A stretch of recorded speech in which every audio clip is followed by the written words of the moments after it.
Minhas irmãs, meus irmãos, ouvintes do programa Voz Anglicana, eu me chamo Erlon Bezerra, ministro pastoral leigo na Missão Anglicana São Francisco, em Petrolina, Pernambuco, pastoreadas pelo nosso bispo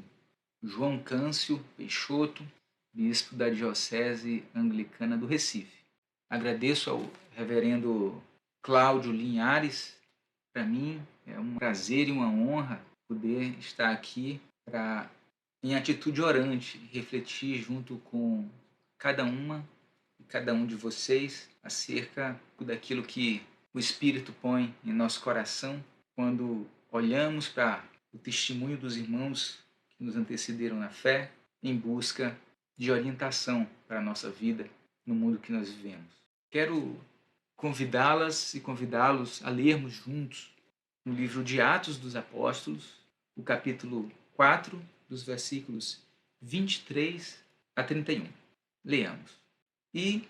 soltos eles, foram para os seus, e contaram tudo o que lhes disseram os principais dos sacerdotes e os anciãos. E ouvindo eles isto, unânimes, levantaram a voz a Deus e disseram: Senhor, Tu és o Deus que fizeste o céu e a terra, e o mar, e tudo o que neles há, que disseste pela boca de Davi, teu servo, porque bramaram os gentios, e os povos pensaram coisas vãs. Levantaram-se os reis da terra, e os príncipes se ajuntaram a uma contra o Senhor e contra o seu ungido, porque verdadeiramente contra o teu santo Filho Jesus, que tu ungiste, se ajuntaram não só Herodes, mas Pôncio Pilatos, com os gentios e os povos de Israel, para fazerem tudo o que a tua mão e o teu conselho tinham anteriormente determinado que se havia de fazer. Agora, pois, ó Senhor, olha para as suas ameaças e concede aos teus servos que falem com toda a ousadia a tua palavra, enquanto estendes a tua mão para curar e para que se façam sinais e prodígios pelo nome de teu santo Filho Jesus. E tendo orado, moveu-se o lugar em que estavam reunidos e todos foram cheios do Espírito Santo e anunciavam com ousadia a palavra de Deus. Queria convidar vocês a pensarem junto comigo acerca de 3 dimensões de nosso encontro hoje, como povo de Deus vivendo nossa realidade, e esse texto. A primeira dimensão desse nosso encontro com este texto é extratextual. Reside no fato de nosso calendário provincial nos apontar, nos sugerir como lembrança, como memória, no dia de hoje, essa sexta-feira, dia 9 de abril, a memória do pastor luterano Dietrich Bonhoeffer, mártir e mestre na fé, morto no ano de 1945, nos últimos momentos da glória do regime nazifascista, em função de sua vida, seu ministério, sua luta devotada, não somente à denúncia do equívoco daquele regime, como também do empenho intelectual no desenvolvimento de uma teologia cristã capaz de ensinar ao povo de Deus sobre aquele equívoco, esclarecer ao povo de Deus quão distante da verdade daquilo que nos é revelado pela razão, pela tradição e pelo testemunho escrito daqueles e daquelas que nos precederam, um regime centrado no preconceito, na negação da verdade, no ódio e na tentativa de eliminação de pessoas consideradas impuras. Bonhoeffer dedicou sua vida além do anúncio, além do desenvolvimento teológico, também à organização da resistência política ao regime nazista. Por isso, foi duramente perseguido, foi morto, encontrou a sua cruz a pedido do próprio Hitler, pouco tempo antes de que viesse ele mesmo a reconhecendo a derrota de seu sonho diabólico, cometer seu conhecido suicídio. Trata-se de algo mais que apenas uma coincidência que esse nosso irmão seja objeto de nossa memória, justamente no momento em que nós somos convidados a relembrar essa experiência vivida por Pedro e por João no templo em Jerusalém, no livro de Atos dos Apóstolos. Uma segunda dimensão de nosso encontro com esse texto é o reconhecimento necessário da proximidade da experiência de Bonhoeffer na denúncia aberta e na luta ousada contra o regime nazifascista alemão e a ousadia de Pedro e João diante do sistema social, econômico e político religioso de seu tempo. Não podemos esquecer nesse sentido que Bonhoeffer, como Pedro e João, não foram perseguidos apenas pelas forças, pelas lideranças, pelas organizações e instituições políticas de seu tempo. O foram com o apoio e com a legitimação das organizações, instituições e lideranças religiosas de seus tempos. No trecho bíblico de Atos, quando retornamos um pouco ao capítulo 3, entendemos o contexto no qual se dá essa experiência de Pedro e João. Cumprindo a sua cultura religiosa, ambos frequentam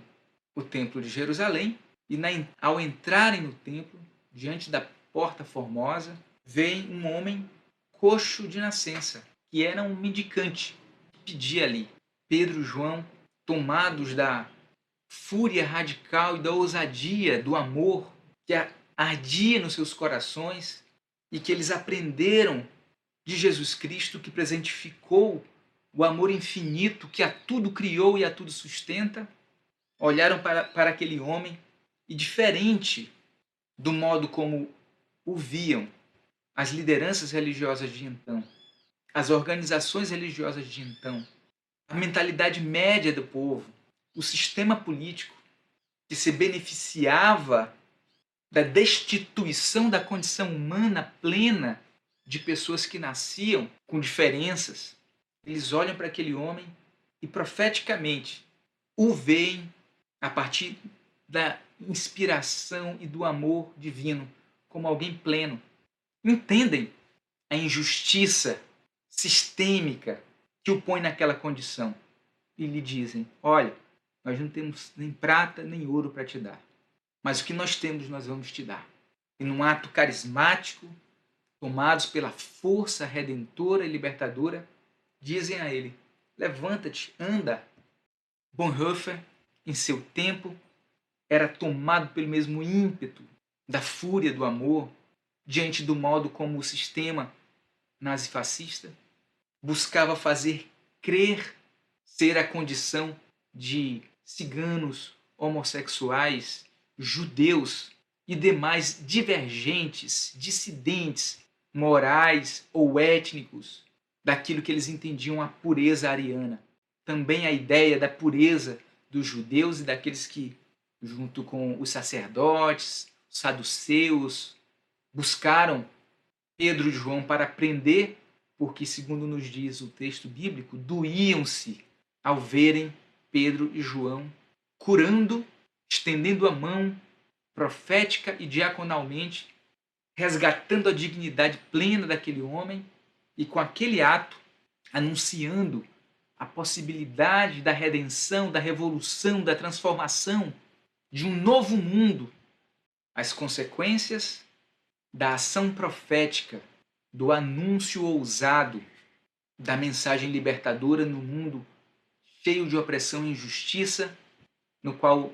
os poderosos da religião, os poderosos da política e economia se beneficiam da exploração dos pequenos e dos humildes, da classe trabalhadora,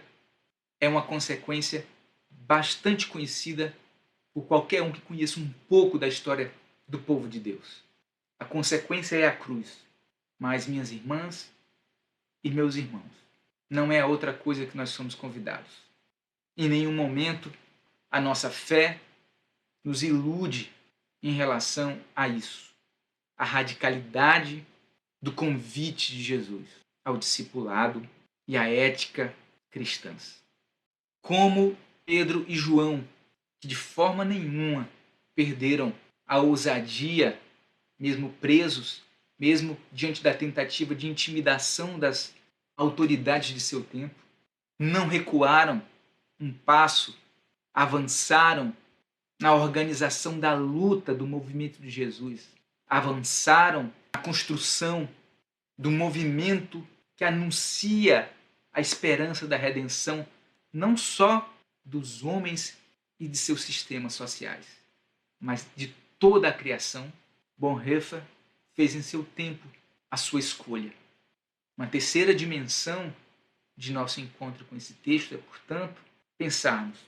como devemos agir nós, povo de Deus,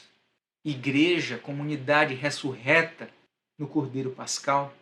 junto com ele, convidados a uma nova existência, como devemos agir no momento em que vive a humanidade e nosso país. No momento no qual a devastação ecológica do planeta, a destruição dos biomas, tem produzido supervírus, tem produzido endemias e pandemias cujo efeito social, econômico, decai fortemente sobre as classes trabalhadoras do planeta, porque nós sabemos que em todo o planeta, e inclusive no Brasil, os milionários se tornaram mais milionários, mais ricos ainda.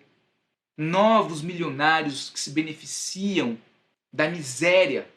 nesse momento em que a gente testemunha o retorno da fome e da miséria, testemunha a perda de direitos das classes trabalhadoras, testemunha a degradação das condições de trabalho para aqueles que têm trabalho e a ausência de trabalho para aqueles que vivem da venda de sua força de trabalho. Em nosso país, temos um governo claramente comprometido com o aprofundamento das consequências negativas dessas condições para a classe trabalhadora. Comprometido com políticas econômicas que têm feito mais ricos os já ricos. Um sistema, portanto, de governo comprometido com a opressão do povo de Deus. Qual deve ser a nossa posição? É lamentável que vejamos lideranças religiosas preferindo o lucro à vida. É lamentável que vejamos movimentos inteiros, lobbies de lideranças religiosas que se auto-intitulam cristãs, pedindo templos abertos, produzindo confusão entre a igreja, o corpo místico do Senhor, a comunidade dos convidados a uma nova vida e as suas organizações de indústria da fé. Graças ao Senhor, nossa igreja tem testemunhado uma Câmara de Pastores e Pastoras, Câmara Episcopal, ousada para dizer não, para fazer a denúncia, para fechar os templos e explicar ao povo de Deus o motivo para isso. Não é certamente um mérito pessoal de cada um desses irmãs, dessas irmãs e desses irmãos que são nossos pastores. Aprendemos nós, cada uma de nós aqui, a cada domingo na Eucaristia, ao nos despedirmos, ao ouvir as nossas diáconas e diáconos, ide na paz de Cristo. Mas não uma paz sem voz, não uma paz sem radicalidade do amor e da sua fúria transformadora, porque é uma paz que nos convida a sermos como Pedro, João e Bonhoeffer, corajosos e fortes no testemunho do Evangelho, servindo ao Senhor com alegria e, tal como nos diz o texto de Atos, no poder do Espírito Santo. Aleluia.